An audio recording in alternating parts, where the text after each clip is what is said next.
Hello and welcome to this channel. तो दोस्तों पिछले लेक्चर में हमने स्क्रीन के स्टार्ट किया था और उसके बहुत ही बेसिक्स जो चीज़ें थी हम लोगों ने स्टडी करने का काम किया था। लेक्चर 1 में हम लोग बेसिक बेसिक चीज़ पढ़े थे जिसमें मैं आप लोग को बताया भी था कि आपने अभी तक पढ़ाई नहीं किया है तब भी आपको पढ़ने पर ये चीज़ें समझ में आएगी और आपके सेमेस्टर एग्ज़ाम में काफ़ी हेल्प होने वाला है। तो आज का ये लेक्चर भी इम्पोर्टेंट है और इसमें हम लोग इस चैप्टर का सेकंड पार्ट पढ़ने वाले हैं जिसमें role of clinical sociology in crisis पढ़ेंगे और यह भी लेक्चर में आपको बहुत मज़ा आने वाला है और इस लेक्चर के एंड तक बने रहिए। आपको सारे अ, जो भी कंसेप्ट है सब समझ में आएगा और आप इसको अपने एग्ज़ाम में लिख पाएँगे। मैं आपको बार-बार एक चीज़ कह रहा हूँ कि आप बस सुन लीजिए, सुन लेना है बस आपको और आपको याद हो जाएगा। आप लिख पाएँगे एग्ज़ाम में। अगर आप सुनेंगे ही नहीं तो आप लिख नहीं पाएँगे। ठीक है?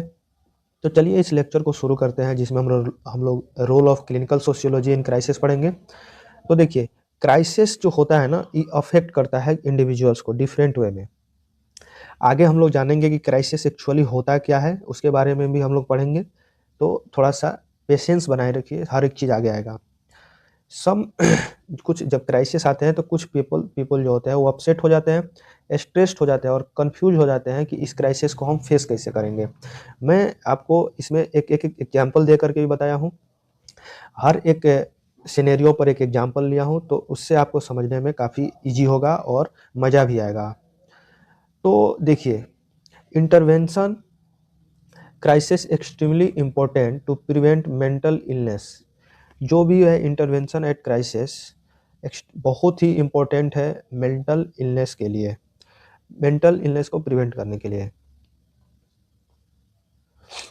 कोई भी समस्या है अगर बहुत दिनों से साथ में है और उसका हम लोग सही से इलाज नहीं कर पा रहे हैं, उस चीज़ से बाहर निकलने की कोशिश नहीं कर पा रहे हैं, तो धीरे-धीरे वो सिचुएशंस और भी बुरा होते जाता है और बेकार होते जाता है। तो उसमें हम लोग को उस बाहर निकलने के लिए एक प्रॉपर गाइडेंस चाहिए, एक ब्राइट टाइम चाहिए जिससे विक्टिम विल कम आउट। एक पूरा स्ट्रैटेजी चाहिए जिससे पीड़ित जो है, विक्टिम पीड़ित जो बोलते हैं, उससे बाहर आ सके। तो इन सब चीज़ों से बाहर आने के लिए हमें क्लिनिकल सोशियोलॉजी बहुत हेल्प करता है।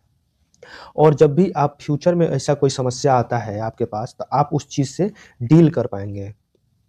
अगर आपने किसी क्राइसिस को झेल लिया है, किसी क्राइसिस से आप बाहर निकल गए हैं, तो इससे बहुत सारा फ़ायदा है। इससे फ़ायदा है कि फ्यूचर में अगर कोई क्राइसिस उस तरह से आता है, तो आप उससे बहुत ईज़ी वे में आप उससे कोप कर जाएँगे, उससे बाहर आ जाएँगे। साथ ही साथ आपके आस-पास में कोई अगर ऐसा सिचुएशन से जूझ रहा है, तो आप उसका हेल्प कर पाएँगे।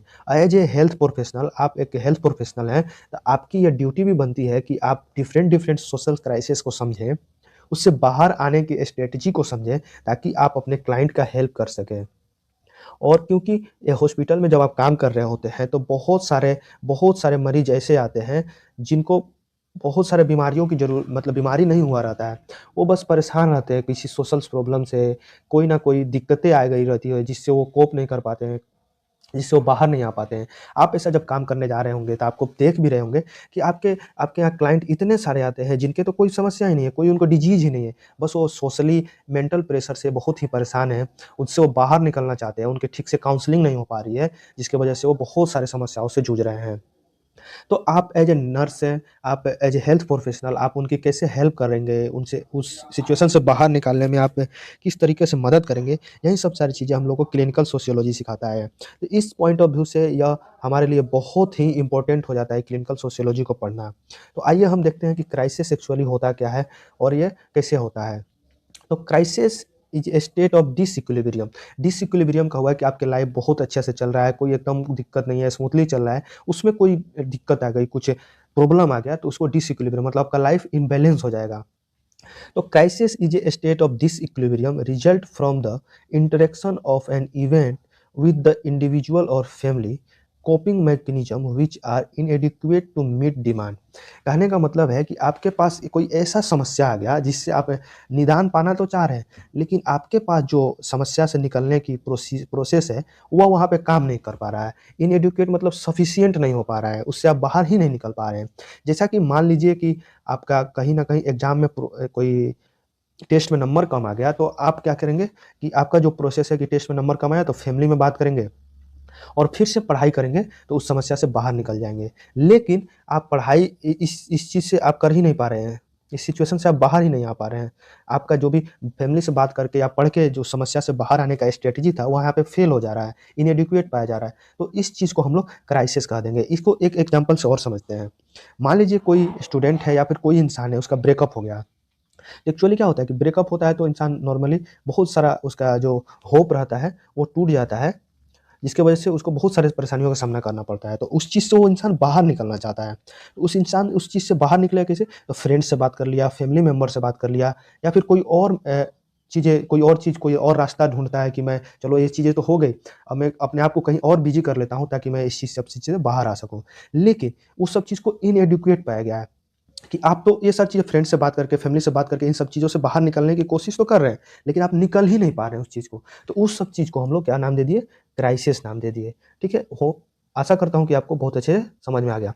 यहाँ पे मैं एक एग्ज़ाम्पल भी लिखा हूँ कि एक स्टूडेंट है, वो तैयारी कर रहा है, इम्पोर्टेंट एग्ज़ाम है और वो शॉक्ड हो गया। क्यों शॉक हो गया? क्योंकि वो एग्ज़ाम में फेल हो गया और फेल हो गया तो वो फ़ील क्या कर रहा है कि हमारा फ्यूचर खत्म हो गया, अब तो हमारा लाइफ़ ही नहीं है। इस सब टेंशन में बहुत सारे स्टूडेंट क्या करते हैं? सुसाइड भी कर लेते हैं। तो उसका नॉर्मल कोपिंग का वे क्या था, रास्ता क्या था कि कैसे उस बाहर आ सके उस चीज़ से? तो उस talking to friend and study again. लेकिन उस सब चीज़ से वो बाहर ही नहीं आ पा रहा है। ये सब चीज़ कर रहा है, लेकिन वो हेल्प ही नहीं कर पा रहा है। यह मेथड उसके लिए कारगर साबित नहीं हो रहा है, जिसकी वजह से वो उसका स्ट्रेस और बढ़ता जा रहा है। तो इस चीज़ को हम लोग क्राइसिस बोल दिए। अब देखिए क्राइसिस तो आ गया, अब इसका इंटरवेंशन क्या है? इससे बाहर निकलने के क्या-क्या से प्रोसेस हो सकते हैं? तो crisis intervention is a technique used to help individual or family to understand and cope the intense feeling that are typical of crisis. Crisis intervention क्या होता है कि ये एक ऐसा टेक्निक है जो इंडिविजुअल और फैमिली को हेल्प करता है कि उनके जो भी समस्या है, जो भी फीलिंग्स है, इंटेंस फीलिंग मतलब जो भी उनके दिल में या उनके समस्या का जो बैड फीलिंग्स है, उस चीज़ को समझने में और उससे कैसे जब देखिए कोई भी समस्या आप समझेंगे नहीं तब तक उस चीज़ से बाहर नहीं आ पाएँगे। तो उस चीज़ को समझने में और उससे बाहर आने में ये हेल्प करता है। नेक्स्ट टॉपिक है use of clinical sociology in crisis intervention.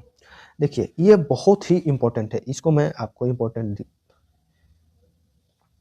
इस चीज़ को इम्पोर्टेंट कर लीजिएगा। ये बहुत ज़्यादा इम्पोर्टेंट है क्योंकि इससे एग्ज़ाम में क्वेश्चन्स भी आए हैं और ना ये अपने आईएनसी के सिलेबस में है और इस पे आईएनसी के सिलेबस जब लिखा गया है तो वहाँ पे बहुत ज़्यादा फ़ोकस किया गया है और किसी चीज़ पे अगर अच्छे से फ़ोकस किया जाता है और इसका क्लिनिकल एस्पेक्ट जिसमें हो ना तो हमारे एग्ज़ाम में आने के बहुत चांसेस रहते हैं।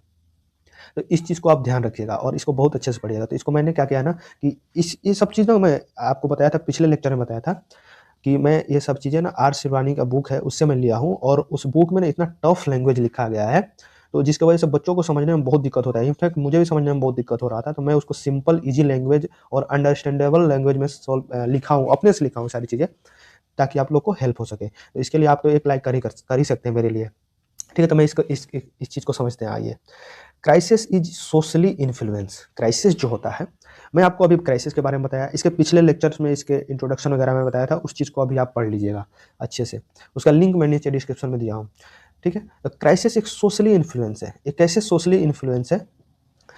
तो देखिए, मान लीजिए कोई एक स्टूडेंट है, वो एग्ज़ाम में फ़ेल हो गया है, बहुत सारा परेशान हो रहा है, वो स्ट्रेस्ड हो गया है और उसके घर पे क्या हो रहा है, बहुत सारा फाइट हो रहा है, उसके मम्मी-पापा आपस में फाइट कर रहे हैं।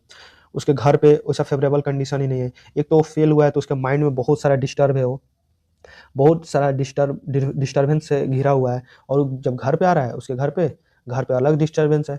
तो क्या हो रहा है, देखिए ये उसके क्राइसिस क्या थे कि वो एग्ज़ाम में अपना पढ़ रहा है, सब कुछ कर रहा है, पास नहीं हो पा रहा है, अच्छे से करियर नहीं बन पा रहा है उसका और ऊपर से घर पे भी स्ट्रेस्ड हो रहा है। तो एक क्राइसिस जो है ये सोशली इन्फ्लुएंस हो रहा है यहाँ पे। सेकंड पॉइंट है crisis intervention and clinical sociology are connected. देखिए क्राइसिस इंटरवेंशन और क्लिनिकल सोशियोलॉजी दोनों आपस में कनेक्टेड है और कैसे कनेक्टेड है इसको मैं देखते हैं यहाँ पे।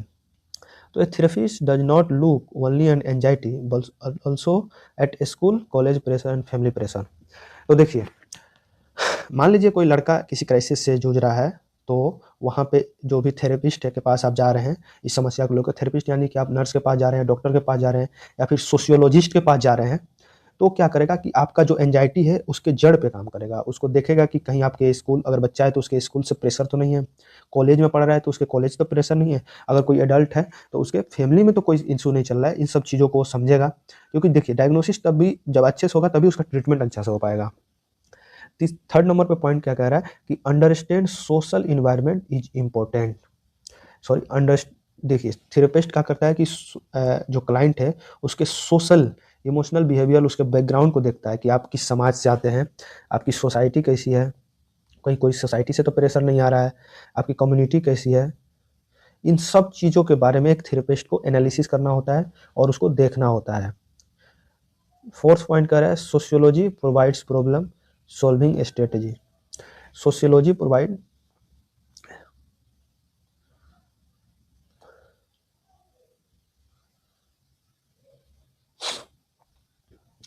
सोशियोलॉजिस्ट देखिए sociology provide problem solving strategy. अब देखिए यहाँ पे थेरेपिस्ट क्या करेगा कि देखेगा कि इसके और क्या क्या से प्रॉब्लम है।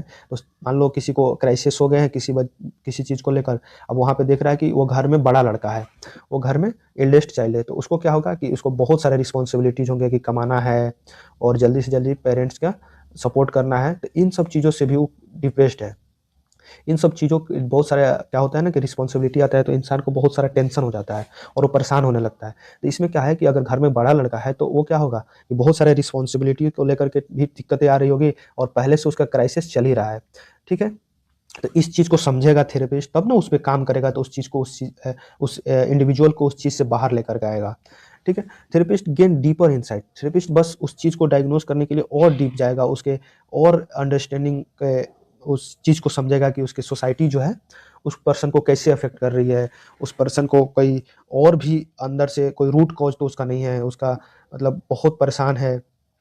जैसे कि आप मैं इस चीज़ का एक एग्जांपल से समझाता हूँ आपको कि कोई लड़की है, वो शाय है, थोड़ा शर्माती है, तो वो थेरेपिस्ट उसके ना रूट कॉज़ पे जाएगा कि जो बचपन में ये लड़की थी, इसके बचपन में कोई इसे इग्नोर किया गया है, तो इस वजह से तो इसके अंदर इसे फीलिंग्स नहीं आ गई, जिसकी वजह से ये अपने आप को कमज़ोर समझने लगी। क्या होता है ना कि बच्चों को हम बहुत-बहुत क्या करते हैं देखिए आप मैं एक चीज़ आपको बताऊँगा कि आप नर्स बनने वाले हैं, तो आपको किसी को डिमोरलाइज़ नहीं करना है, किसी को डिमोटिवेट नहीं करना है, सबको ऊपर उठाने का काम करना है, क्योंकि समाज में जो परेशान होता है ना, वो ही हॉस्पिटल आता है। ऐसा नहीं है कि जो बहुत खुश है उसको हॉस्पिटल आना पड़ जाए, ऐसा कभी नहीं देखिएगा। तो परेशान है तो आपको उसको मोरलाइज़ करना है, उसको मोटिवेट करना है ताकि वो आगे बढ़ सके, और उसको मोटिवेट करने के लिए उसकी समस्याओं को जड़ से समझिएगा, तभी उस चीज़ को आप उस चीज़ से बाहर निकाल सकते हैं। तो उसके कभी-कभी क्या होता है ना कि कोई बच्चा बहुत अंडर कॉन्फिडेंट फ़ील कर रहा होता है, तो ऐसा इसलिए भी होता है क्योंकि जब वो चाइल्डहुड में था जब अपने चाइल्डहुड में था तब उसको बहुत सारे लोगों ने इग्नोर कर दिया, उसको उतना ग्रांटेड नहीं लिया, तो इस वजह से भी बहुत सारे दिक्कतें हो जाता है। 6 पे है aim to restore stable functioning. अब यहाँ पे क्या है कि therapy help the client return to stable social and emotional condition. Therapy क्या करता है कि उसके समस्याओं को समझता है और वो जैसा इंसान पहले था, अपने बेहतर लाइफ जी रहा था, उस लाइफ में उसको फिर से वापस लाता है। 7th नंबर पे पॉइंट क्या कह रहा है, understanding social and psychological cause help planning. अब क्या होता है कि उसके सोशल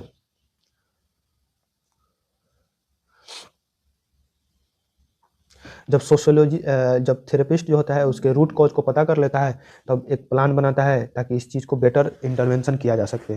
मान लीजिए कोई स्टूडेंट है, वो बहुत स्ट्रेस्ड है और क्योंकि उसको बुलिंग किया जा रहा है, उसको चिढ़ाया जा रहा है, तो थेरेपिस्ट क्या करेगा कि उस जो चिढ़ाने का काम कर रहे हैं उस चीज़ को रोके पहले, ताकि इसका मेंटल स्टेटस सही हो सके और यह उससे बाहर निकल सके। अब 8 नंबर पे पॉइंट हम देखते हैं कि इंटरवेंशन प्रोसेस इंक्लूड। अब इंटरवेंशन प्रोसेसेस जो है वो कैसे इसका क्या-क्या से प्रोसेस है, कैसे इसमें क्या-क्या होता है? तो सबसे पहला होता है क्राइसिस असेसमेंट। सबसे पहले तो आप जाइएगा थेरेपिस्ट के बारे में तो वो आपसे पूछेगा कि ये क्राइसिस जो आप इस डीप फीलिंग और इंटेंस फीलिंग से ग्रसित है, तो ये कब स्टार्ट हुआ और कैसे स्टार्ट हुआ? इसके बारे में हमें स्टोरी बताइए। तो आप उसको बताएँगे या फिर क्लाइंट से आप पूछ रहे हैं तो आपको वो क्लाइंट्स बताएगा। तो इन सब सारी चीज़ों को आप समझिएगा, एनालिसिस कीजिएगा कि इसमें क्या दिक्कत है। फिर सेकंड पॉइंट है कि इन्फॉर्मेशन गैदरिंग, तो आप उससे इन्फॉर्मेशन गैदरिंग कीजिएगा, उसके फैमिली के बारे में पूछिएगा, उसके स्कूल्स के बारे में पूछिएगा, उसके फ्रेंड्स के बारे में पूछिएगा, लाइफ़स्टाइल, हैबिट, हर एक चीज़ के बारे में उससे पूछिएगा, डाटा कलेक्ट कीजिएगा। इससे क्या होगा कि आप उसके चीज़ को अच्छे से समझ पाइएगा। जब तक समस्याओं को अच्छे से नहीं समझिएगा, तब तक आप उसको सही नहीं कर सकते हैं। थर्ड पे है control. Therapist teaches breathing exercise to to a person having panic attack. अब क्या करेगा, थेरेपिस्ट देखेगा कि थोड़ा-सा इनको डीप ब्रीथिंग वगैरह कराया जाए तो शायद इनके पैनिक अटैक जो आ रहे हैं वो शांत हो जाएँगे और इनसे काफ़ी लाभ मिलेगा, तो वो सारी चीज़ें इनको बताया जाएगा। फिर डायरेक्शन दिया जाएगा कि इनको इंस्ट्रक्शन दिया जाएगा कि डेली रूटीन फॉलो कीजिए, टॉक टू पेरेंट्स कीजिए, अपने दोस्तों से बात कीजिए और अगर इनको थेरेपिस्ट को लगेगा कि इनको मेडिकेशन वगैरह की ज़रूरत है, तो एक साइकियाट्रिस्ट, एक बेटर साइकियाट्रिस्ट के पास भेजेगा उसको और उस चीज़ से उन सब चीज़ों को बाहर निकालने का काम करेगा। तो आज के लेक्चर में बस इतना ही और थैंक यू सो मच यहाँ तक देखने के लिए। आशा करता हूँ कि आज का जो लेक्चर था आपको सब कुछ समझ में आया होगा। अगर आप इसका नोट्स चाहते हैं तो नीचे जाइए, डिस्क्रिप्शन में आपको एक टेलीग्राम या व्हाट्सएप ग्रुप का लिंक दिया होगा, उससे जुड़ जाइए। वहाँ पे मैं ये सारी नोट्स शेयर कर दूँगा। आगे एक लेक्चर और जाएगा, तीसरा लेक्चर में जाकर ये खत्म हो जाएगा इस चैप्टर, बहुत ही छोटा चैप्टर है और अंडरस्टैंडिंग चैप्टर है। थैंक यू सो मच यहाँ तक देखने के लिए और सब्सक्राइब करना ना भूलें। Bye bye.